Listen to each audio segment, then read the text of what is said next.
The mic would help, right? Meteorologist Alex Williams here with you. Let's do another update here. We're going to take some more of your all's questions because we're kind of giving you the basics. I want to give you all a chance to give me some feedback here and to ask your questions. Now, again, I think the thing that is being underplayed here, let me pop my number up. Oops, not that one. That's our radar. All right, so here's our snow question. Text us 336-379-5775. That is 336-379-5775. We'd like to have your name so we can say hi, and then also your location. If you can throw in your county, that would be helpful if it's not a well-known area for me. Still learning some of the local geography. We want to answer your questions. We don't want to hear you don't want to hear us drone on and on and on, even though I can do that. I'd rather have a conversation with you guys. So keep that in mind. So those are your snow questions. Here, what I can do is I can go cam 1. And then, let's see if I did this right. There you go. Yeah, there's the number behind me. So yeah, there is the number. So you can text us your questions that you may have. And we're going to do our best to answer them. Still looking snow into Saturday, limiting factors that we're watching very closely. These are what we call mesoscale.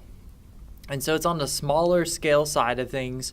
We're talking very, very hard for models to distinguish and to differentiate between from run to run. So we're getting a lot of shifting back and forth with different things because the snowfall totals are going to depend on where is the drier air setting itself up at.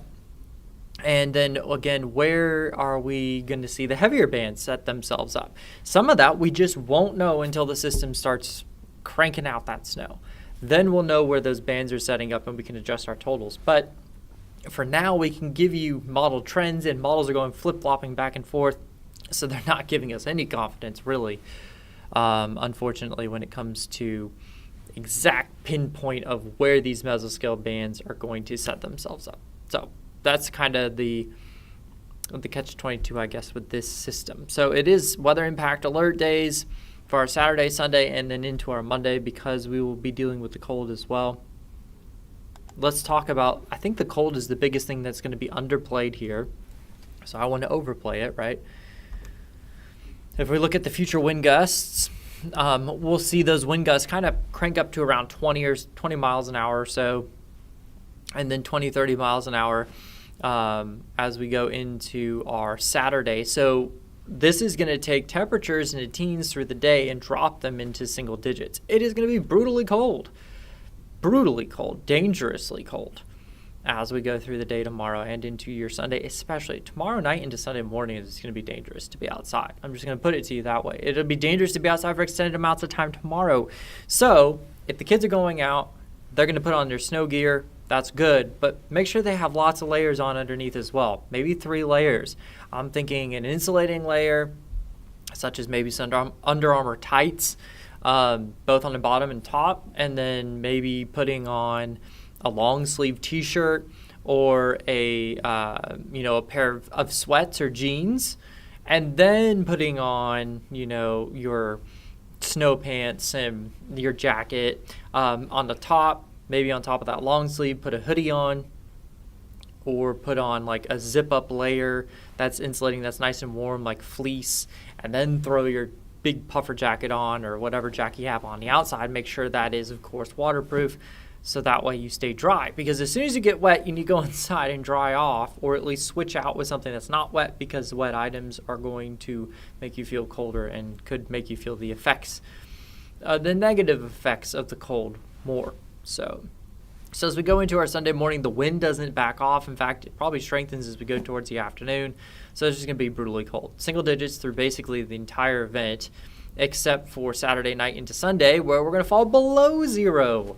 So cold weather advisories in effect for tonight. That means it's going to feel 0 to 9 above 0.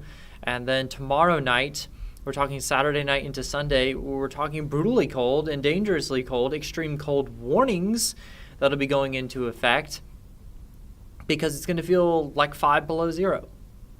It's just going to be very, very, very dangerously cold. So Futurecast here, you can see some of the snow kind of start cranking up, very quickly dissipating. That's the latest model run. Now, model runs, again, have been flipping back and forth because they don't know exactly where these heaviest bands are going to set up. So don't expect them to necessarily have a perfect solution as we go into the evening. That would be wonderful.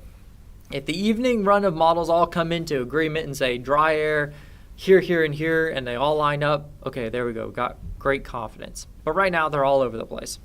They don't know where the dry air is going to set itself up. And again, it's something very hard for them to distinguish because it's a very small scale feature that we're talking about. Elevated warm fronts and all the such. You can look on Weather Social and your Weather X for information on that. But if you really want to dive into the weeds of meteorology, which we don't want to do that here, we want to give you the updates and the information you need and the impacts because we are your weather impact team. So we're talking, winter storm warnings, I should say, across the entire state of North Carolina. It's been a while since we've seen that, but we've seen it in the past. It's not unusual. And then, of course, kind of in the near term, we're going to deal with those cold weather advisories tonight. And then the extreme cold warnings are going to be taking over tomorrow night. So actually, do you see that light blue color? Those are the extreme cold warnings. I'm pretty sure those have gone light blue for most. I'd have to double check that real quick.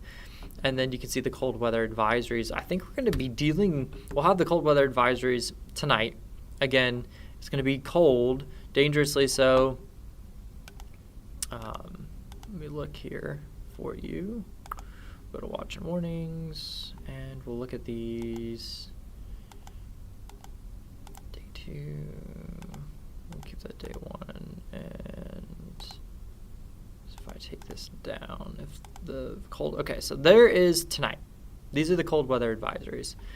And so we're talking, of course, impacts being, I think it's 0 to 9 above is what they're calling for. And so the National Weather Service. So that's dangerous cold in and of itself. But of course, as we go through this storm system and we start to go towards, the next part of it, tomorrow night into Sunday morning is going to be even more cold.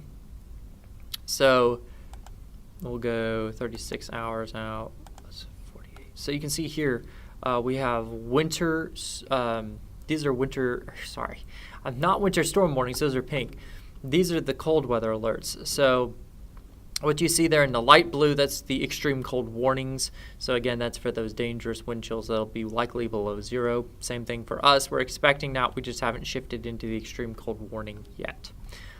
Instead, we have the cold air advisory tonight, and the cold weather advisory, and then the extreme cold warning will take over tomorrow night. Remember, they reworked all this a couple years back and kind of replaced some of the language. But these are basically wind chill advisories, wind chill warnings, things like that.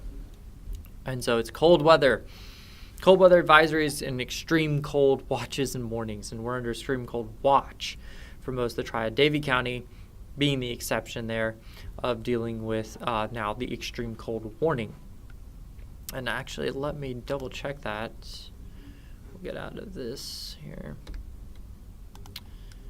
No, we're not going to save that. We'll go here, and I can check on when we're going to see that expire. And then I will get to your all's questions.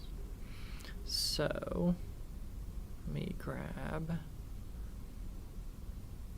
that query tool here. We'll just do this one. So this is Davie County here. Yeah, so extreme cold warning until Sunday, 10 a.m. So that's really going to be not so much tonight, but for tomorrow night. And then for us, extreme cold watch. And that'll go into effect, probably becoming extreme cold warning as we go through the event tomorrow. Extreme cold watch through 10 a.m. on Sunday. So again, Saturday night into Sunday, those are going to be the brutally cold days that we're going to be dealing with. And I just want to stress that. I know everybody's excited about the snow, but I think the bigger danger and the bigger impact to everybody here is the cold on top of that. But there is our snow totals. So we're talking our snow forecast 3 to 6. basically, I would keep your expectations low, as I've been saying. You want to keep the trend's going to decrease from north to south. So I think further to the north, you see a better chance of keeping closer to the 3 inches because the dry air could work in north to south, kind of northeast to southwest. And so if you are further to the south and west, you might have a little better chance of getting closer to that 6-inch total versus the 3-inch total. I think Charlotte could actually end up with more snow than us, which that makes some of us like, that's not fair. I live further north for a reason, so I can get snow. Or maybe not. But that's just how it works out sometimes, funny enough. And again, there's that dry slot that we've been talking about. That's a very typical thing that you see with areas of low pressure. And Tim's got it kind of denoted on here. I'll use my little tool.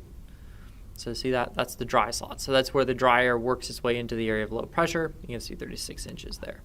So that's what we're calling for. And then if you're in the dry slot, if you're right along the state line, you're going to get closer to 1 to 3. We are going to see some significant impacts from this. I think that's without a doubt. So there's considerable disruptions planned for the next 3 days because of the snow that we're going to see. So considerable disruptions planned, and then considerable disruptions. Both of those, that just shows you we're going to see these impacts. But let's get to your all's questions. Let's see if we got some new questions in here. How many inches of snow will we be getting for tomorrow, and what time would it start? Well, that depends on your location. Again, we kind of just went over that. 3 to 6 broad brush for basically the entire viewing area. Closer to 3 if you live further to the north and east. If you live further to the north and south and west, you'll get closer to that 6-inch total. And then if you live right along the state line, it's going to be even less, maybe 1 to 3. Depending on how quickly the snow starts, because we have two limiting one limiting factor is dry air. The limiting factor is dry air, but we're going to see at the beginning of the storm system that's going to eat away some snow before it starts to fall.